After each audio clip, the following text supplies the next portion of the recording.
किसी ने कहा महाराज ये बताइए, ठीक है आप कहते हैं भागवत फल है, तो फल यदि खट्टा निकल गया तो खट्टा फल भी कोई नहीं खाना चाहता, आंख बंद करके फेंक देते हैं। बोले नहीं महाराज, भागवत रूपी फल भी मीठा ही है। जिस फल में तोते ने की चोंच लग जाए तो खट्टे होने का प्रश्न ही नहीं है, वो फल एकदम मीठा होगा। तो भागवत रूपी फल में श्री सुखदेव जी महाराज मान लीजिए साक्षात अपनी चोंच लगा दी है, तो भागवत रूपी फल भी बिल्कुल मीठा ही है, खट्टा होने का प्रश्न ही नहीं है। अच्छा महाराज, फल होता है तो उसमें कोई रस होता है, भागवत यदि फल है तो इसमें कौन सा रस है? आम है तो उससे आम रस निकलेगा। तो भागवत यदि फल है तो उसमें रस कौन सा है? बोले भागवत में भगवान श्री कृष्ण ही स्वयं रसराज के रूप में विद्यमान है। भगवान की मधुर मधुर कथाएं और साक्षात भगवान श्री कृष्ण स्वकीयम यद भवेत्य तच्च भागवते तथात, भगवान कृष्ण ही रसराज के रूप में विद्यमान है। इसलिए कहते हैं अरे इस रस को जो है पियो, अरे रसिकों भावुकों इस रस को पियो, बारंबार पियो। अरे महाराज फल को कभी पिया जाता है? अरे फल को तो खाया जाता है, चूसा जाता है, ये पिया थोड़ी जाता है। बोले देखो, जिस फल में छिलका गुठली होता है उसको खाया जाता है, चूसा जाता है, लेकिन जिसमें छिलका गुठली नहीं हो उसको तो केवल क्या किया जाता है? किया जाता है। तो भागवत रूपी फल में फेंकने वाली कोई चीज ही नहीं है, शब्द विज्ञ है, एक एक शब्द जो है पीने के लिए है कि किधर से। इसलिए कहते हैं कान का दोना संभालो और चकाचक पान करो। कहां से पीना इस फल को के रस को? कान के दोना से। अपने कान का दोना संभालिए और चकाचक इस रस को क्या करिए? पान करिए। बोले कितने बार पिए? बोले मुहुर्मुहु बारंबार पीजिए। अरे रसिकों, अरे भावुकों, अरे महाराज आप केवल दो नाम पुकार रहे हैं, रसिकों भावुकों, आइए पीजिए। ऐसा कहना चाहिए ना कि सबको आइए और बैठ करके इसको पान करिए, लेकिन आप केवल दो नाम पुकार रहे हैं, रसिकों भावुकों। बोलो दो नाम का है? बोले इसलिए क्योंकि जो रसिक जन होंगे और भावुक जन होंगे वही इसके वास्तविक महत्व को समझेंगे। जो रसिक नहीं होंगे, भावुक नहीं होंगे, उनको कथा में आनंद नहीं आएगा, क्योंकि प्यासा ही पानी का महत्व समझता है। किसी को पानी की प्यास न लगी हो, आपके द्वार से गुजरे, आप देखिए भैया ये बाबूजी हमारे बहुत करीबी हैं, लेकिन बहुत दिनों बाद दर्शन हो रहा है, अब बाबूजी को प्यास नहीं लगी, आप जबरदस्ती बुलाइए, आइए बाबूजी पानी पी लीजिए, थोड़ा सा बैठ लीजिए। बाबूजी तो पहले आएंगे नहीं क्योंकि प्यास नहीं लगी है, लेकिन खूब आपने जबरदस्ती की, आइए बाबूजी आइए, थोड़ा बैठ लीजिए बैठ लीजिए। बाबूजी आएंगे, जैसे जल दिया प्रश्न करना प्रारंभ कर देंगे। ये बताओ ये जल कहाँ का है? कुआं का है, तालाब का है, नदी का है कि नल का है कि आजकल वो मशीन आता है क्या क्या जल वाला, कौन सा मशीन है, क्या कहते हैं? आरओ। बोलिए राधे राधे। हाँ कि आरओ का है, आरो पारो जो भी हो। इतने सारे प्रश्न काहे कर दिए? क्योंकि बाबूजी को प्यास नहीं लगी है। यदि प्यास लगी होती, रेगिस्तान में मुंह चिपक रहा होता, कहीं कभी जल ला के दे देता, गटक जाते। इसलिए कह दिया व्यास जी ने कि रसिकों भावुकों आओ और इस रस को क्या करो? पान करो। कि नए मिसे निमिसे क्षेत्रे ऋष्यः शौनकादयः क्षत्रम स्वर्गाय लोकाय सहस्त्र सममासत। नैमिषारण्य की पावन भूमि में दिव्य सत्संग चल रहा है।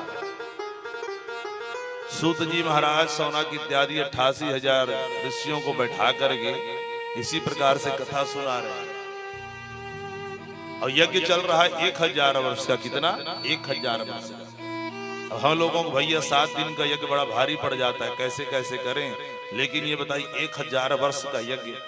तो प्रातःकालीन हवन पूजन होता है और सायंकालीन इसी तरह से प्रवचन होता है। तो आज सौनक जी ने जो प्रधान सूता है, सूत जी महाराज से 6 प्रश्न कर दिए हैं। और इन्हीं 6 प्रश्नों का उत्तर पूरे श्रीमद् भागवत पुराण में दिया गया है। और कौन से 6 प्रश्न किए हैं, बड़े प्रेम से श्रवण करेंगे। किम श्रेयः शास्त्र सारः का स्वावतार प्रयोजनम, किम कर्म केवतारस्य धर्मः कम शरणं गतः। पहला प्रश्न क्या है महाराज, ये बताइए प्राणी मात्र का कल्याण कैसे हो। ध्यान से सुनेंगे, इन्हीं प्रश्नों को उत्तर पूरे भागवत में दिया गया है। प्राणी मात्र का कल्याण जो है कैसे हो। दूसरा प्रश्न क्या है, शास्त्र बहुत है लेकिन समस्त शास्त्रों का पढ़ने का समय जो है भाई मानवों के पास नहीं है। इतने शास्त्र हैं कि भैया 18 पुराण वेद बड़े बड़े ग्रंथ हैं और समय समय के ऋषियों के द्वारा लिखे गए ग्रंथ भी हैं। वही जो अपने समय की जो विशेष सिद्धि को प्राप्त कर लेते हैं ऋषि, वो भी कुछ ग्रंथ लिख के चल देते हैं। तुलसीदास जी की आप रामचरितमानस भर थोड़ी है, कई ठो ग्रंथ हैं, विनय पत्रिका है और कई ठो ग्रंथ उन्होंने लिखा है। लेकिन हम लोग तो रामचरितमानस भी अच्छे से नहीं पढ़ पाते, हाँ समय नहीं है। इसलिए प्रवचन की बड़ी महत्ता है। इसलिए अच्छे विद्वान संतों के बीच बैठ करके हमको प्रवचन सुनना चाहिए। कई दिनों की तपस्या वो 3 घंटे में ही हमको प्रदान कर देते हैं। तो बोलते हैं शास्त्र बहुत है, तो समस्त शास्त्रों का सार बताइए क्या है। आवाज साफ साफ आ रही है उधर। समस्त शास्त्रों का सार जो है क्या है।